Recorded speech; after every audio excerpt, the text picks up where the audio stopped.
Hi, my friend, it's Pat Sloan here. So we have Harrisonburg block today. I'm going to put my blocks up since I couldn't put them up the other day because I had this on the wall. We're going to talk and show you all of my block a day. I'm also going to put those up on the wall before I do Harrisonburg. And I have a quilt parade. I have another stack of quilts here to show you. And oh, the gnomes are making a visit with us. They visited with our ambassador, Aunt Barbara, and so we're going to see what they were up to when they were there. But first, it is waffle day. It is waffle day. Yesterday was chocolate covered raisin day. Did I mention that? I can't remember if I mentioned it. If I didn't mention it, I love chocolate covered raisins. I love them. I don't know why, but I do. Okay, but waffle day, I thought, there must be a waffle block out there. Something that looks like a waffle, not like a quilt called a waffle quilt. You can find tons of those. But I did find one starting to bloom. So here is it's a breakfast quilt. So it has a bunch of different things like toast and bacon and muffins. So darling, with the waffle block. So darn cute. The link is in the description box if you need to make this, which I'm sure you do. Okay, before I take this down, let me just show you what I did. This actually goes way up at the top, but let me show you up there on the purple section, but I got it down to sew these two units. So what I did is I went through sewing sections. Like this was the most I could get done. Many of the pieces were just like this, just like two Z's like that. But I'm happy to have those groupings, and I did them for both sides. This is the right side of the butterfly, and also did the left side, which is a mirror image. So you watch the diagrams in the pattern. But I got enough so that I have a bit more control over it. They're not all individual blocks now. I do have some groupings, and next week we do the wheel block, which is this one.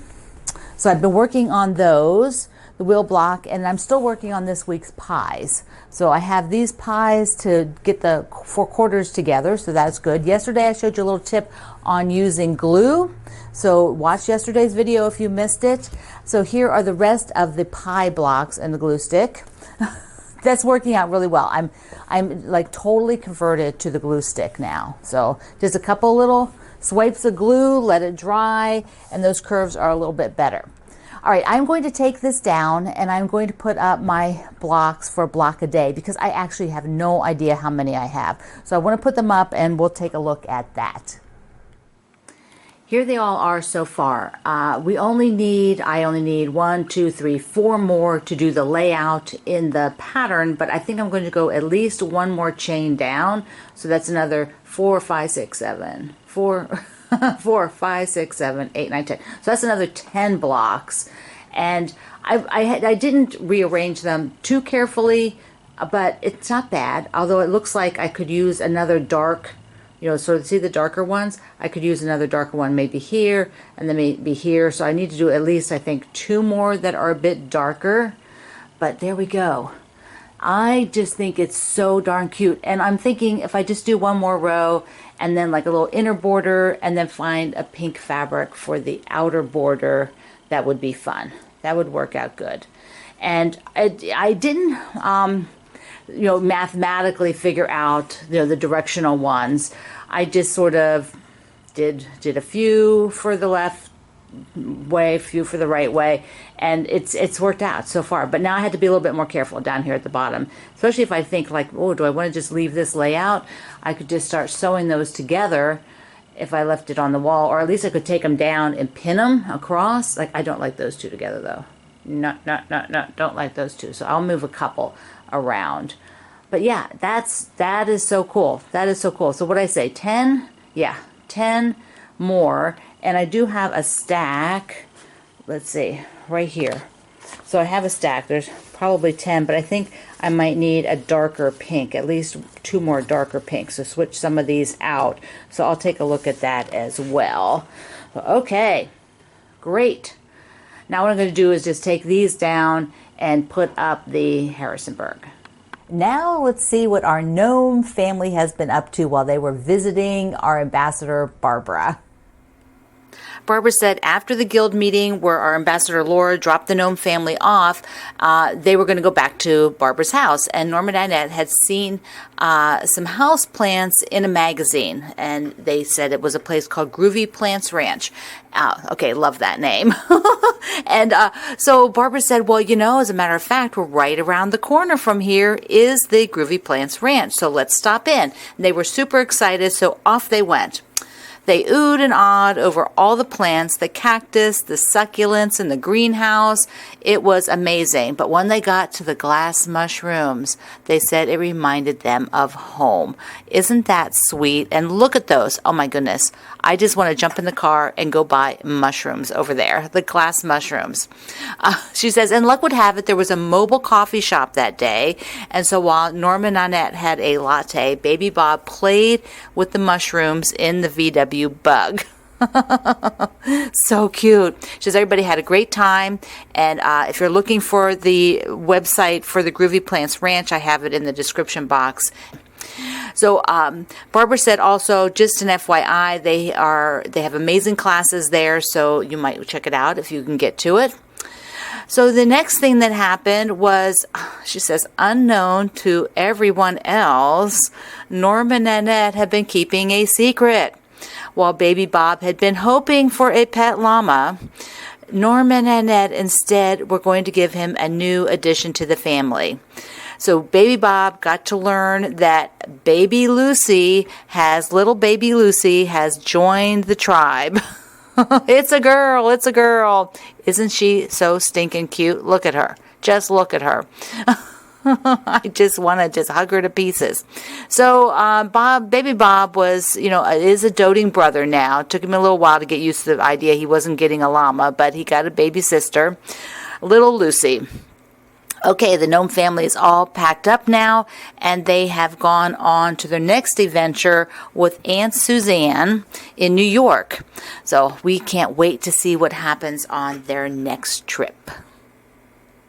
And before I forget, which I already have, so I'm coming back here to tape it, share quilts today over the weekend that you've done with leaders and enders. Things where you're making the main quilt and then you have the secondary quilt that you're sewing along as you go. So if you have one that you've done like that, share it, because our ambassador Carrie in Pennsylvania really wants to see them. Before we look at that, I wanted to show you how I was putting the butterfly blocks away. So I'm using one of the really cute pouches. This was made by Creative Carol Designs over on Etsy. She sent it to me. But I folded each side, the left side, the right side. I stacked them and then just folded them over once and put them on either side, and then the body is in here. So that way they're all stacked together and the parts that are sewn are together, and I think it'll be easier when I put them up the next time because then I can add in all the pies and the wheels, and after that we'll be we'll be sewing units with the half square triangles and some background fabric, and we'll do that over a few weeks period. So exciting to get to this point. All right, Harrisonburg. We did this the other day, but I couldn't put the blocks up. But we now should have all of the blocks made. And remember, I'm collecting pictures, some pictures to show next week. What is it? Tuesday we do this, I think.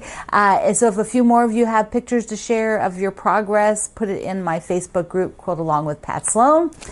So I just sort of placed the little 9 patches. I didn't separate the blocks as wide as this because I don't have space on the wall. You wouldn't see as much. So the blocks are closer together, but that just gives you a feel for what it is. And there's one more row up there.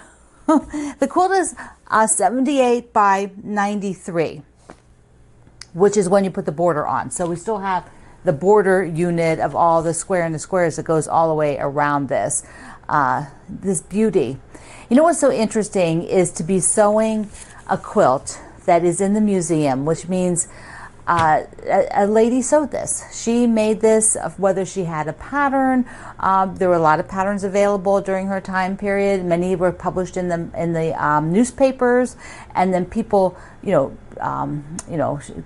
shared those, I guess, so they got around from one newspaper to the other is what I mean. So she may have gotten it from there. Maybe she just saw a block in somebody's sampler and just drafted her own thing. So I just think it's so cool to think about somebody else making this, and all her blocks are not perfect. I have to catch a couple of images off the video to show you, or just run the video, some portions of it. Maybe I'll do that next week or the week after, and just to have you take a look at a little bit more up close at her blocks. But I just love that connection to history. I love making something and looking and thinking about a person who did this prior to me. So I wanted to just let you see what they look like. Now, my sleepover fabric is still available. There's fat quarter bundles and half yard bundles. So if you want to pick up one, the link is below over to the fat quarter shop. And when you use my links anywhere, any link, I get a small commission off of that. Plus, you're helping my small family business, which is just wonderful, and I appreciate it so much. But you can use my link and pick up anything you want. It doesn't have to be that one item. I get a credit for your whole shopping cart, whether it's the Fat Quarter Shop, whether Connecting Threads, Amazon, the Confident Stitch out in Missoula, Montana, whichever shop that you're using from my store page. You go to my store page and you see all of them listed there. Aliso Iron, the Sewing Machine Plus, those, buying things for your machine. And if you buy from Amazon, it can be anything you're buying. You could be buying your, toilet paper. I don't get much of a percentage off of that, but they do send me a little bit. It adds up. It adds up. So there we go. I have sashing cut. I want to thank Bobby again, our ambassador Bobby, for helping me with this project. She has been invaluable. I can't even thank you enough, Bobby, for helping me out. So it's going to be fun. It's going to be fun to put it together. I'm not sure if I'm pretty sure I won't have any of that by next Tuesday, but I think I will now take the rows and pin them together, clip them together with a Wonder Clip in order, so I don't have to go look that up again, because I got them in order right now. The bottom two, there's a block, and then I'll just be able to put, work on putting sashing and rows together. And next week we also will have a little discussion. Is it next week? Maybe it's the week after. Soon. About some a special event, some special event things to do with this quilt. So. You want to be sure that you're paying attention for that one. Okay, let's take a look at some of my quilts. The quilt parade. I've got this today and Monday. We'll have some quilt parade.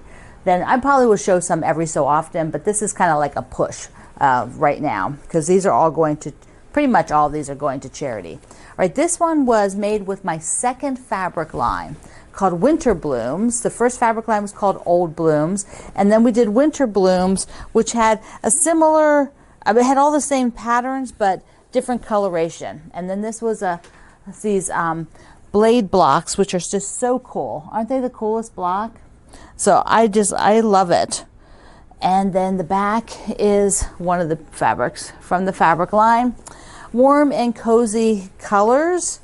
So definitely during the time when I was doing a lot of folk art and primitive work, which I still love. I just don't want to make quilts like that as much anymore. I actually like the cross stitch in that style. The cross stitch stuff in that style just really speaks to me. Okay, this one is also all of these are. So this was our childhood children's library. That's what it was called, the Children's Library.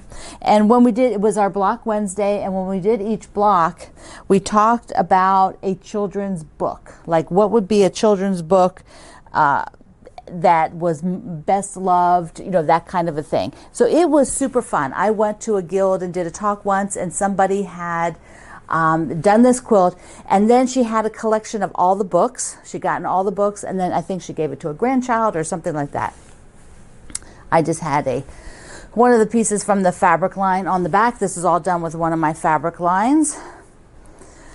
So this one was Cottons and Batiks. So this fabric here. Fun, fun, fun, fun.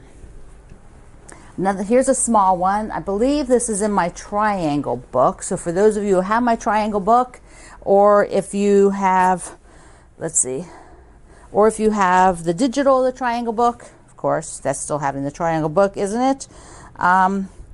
Yeah, I think that's what it was in. I don't say on here, but it was done in 2015. So here is, and the little hearts, I believe, were done with a charm pack.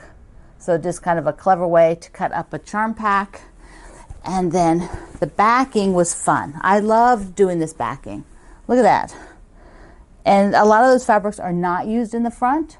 So it was just a super fun way to use up some fabrics that I had that were probably not going to go into anything else. So I just made a, patchwork backing, and that always works out really nice. Okay, this is a fun one that is very, very cheerful. It was from my novelty book, and I was working, the whole goal of the novelty book was just to show you different patterns that you could use to use fun novelty prints. And this one was done in 2010. I've got a polka dot border in chocolate because there are cupcakes. There are cupcakes on here. Cupcake fabric, not applique, but cupcake fabrics on there. So fun. And then the back has patchwork as well, but it's all very cheerful. And this is pretty busy. This is pretty busy. Now, if I've gained a lot of knowledge as a designer and looking at photography and things like that over the years, and I would do this with different, I would use the cupcake fabric, but I would use some other toned down things. Like there's also a chocolate candy fabric, but you lose the block. The block gets lost in here with the busyness, which is fun, but it wasn't quite as good for the photography. But you learn. You learn as you go. You don't start out perfect with anything. Everything is a learning experience. And I, like everybody else, make adjustments and think, well, okay, that project went pretty good, but I could make better choices if I was doing it again. And in my very, very early things, you would have, when you're working, and if you think back when you were first quilting, I bet that you did a lot of projects that you were like now going, oh, I'd make different choices. But at the time, they seemed amazing. You loved it, but you grow and you change and you learn over time. And that's what happened to me. I mean, at the time, I thought it was great. It's so cute. And a lot of times when you're up close on things, they look fabulous. But when you step back, they might get mushy, or you lose the definition of what you're looking at. And that's where our cameras come in super helpful. All right, so I've rambled on a little bit about that philosophy of life of quilting. This is one that was a pattern designed to show my fabric line, one of my fabric lines. These are all batiks. So this is really fun. Very, very fun. Very fun to do. These batiks are so soft, they're beautiful. And then I had, this was also in my batik line, which was, I believe, a wide back. Isn't that crazy? It doesn't really go with the front, but it sort of does. It's red, reddy orange on the back, but that's what you get. When you oh, white batiks, that was always fun to have these sort of cream color. They're not pure white. They're sort of grade white batiks, but they were always fun to have. All right, so I'll do two more here. This is, I'll do this one first. I had one in a book that was similar to this. Well, it's the exact same quilt, but with different fabric in a book. And then I made it again when I did like a sew along for the book or something like that. So, yeah, I know it's red, everything red. But I can't keep all my red quilts. I just can't. Although I don't know. This one I might end up keeping. I'm sort of waffling at the moment. I can't keep everything. Eventually I won't own them all. They'll have to go, but I don't know. It's kind of fun to have the red and white. Oh, the back. Sorry. Here's the back. I have it's just pieced to some big chunks. So this quilt uses, it's a medallion style, but what was fun was to use sort of fabrics that were really similar. and different scales, and sort of, and I had, the original had, I think I showed it to you a while back, it had like a large scale roses, medium scale, and small scale roses kind of thing. So this one was taking different red and whites, but they had sort of different scales, so you still get that look. I don't know. I think I'm voting to keep it for just a little bit longer for myself, just in case like I want to do, I don't know, like a red and white something. Okay, last one is one I made a really long time ago, and I have enjoyed it a long time. I made it in 1997 when I was collecting a lot of sunflower fabrics because I loved them. And I just thought it would be super, super cute to now pass on and let somebody else enjoy it. So there is the little houses, super fun. And there's the backing. I think it's mostly just this aqua. Oh, I have a strip there, a blue strip, and the paisley, like an aqua or teal, more like a teal paisley. Aqua, teal, they're the same to me. All right, my friend, this has been a spin around the studio here on Saturday. I hope you enjoyed it. I hope you are working on your Harrisonburg. This is a fundraiser for the Virginia Quilt Museum, and I'll get a new fundraising amount. You know, we're doing really well. You guys have been awesome supporting it, and I think a lot of people are really enjoying making a vintage quilt in your own fabric. So be sure you send some more pictures. I'll collect some up, and we'll do a little quilt parade with yours. So I love you. Mwah. Thank you for being here in the Sloan Zone. I will see you online.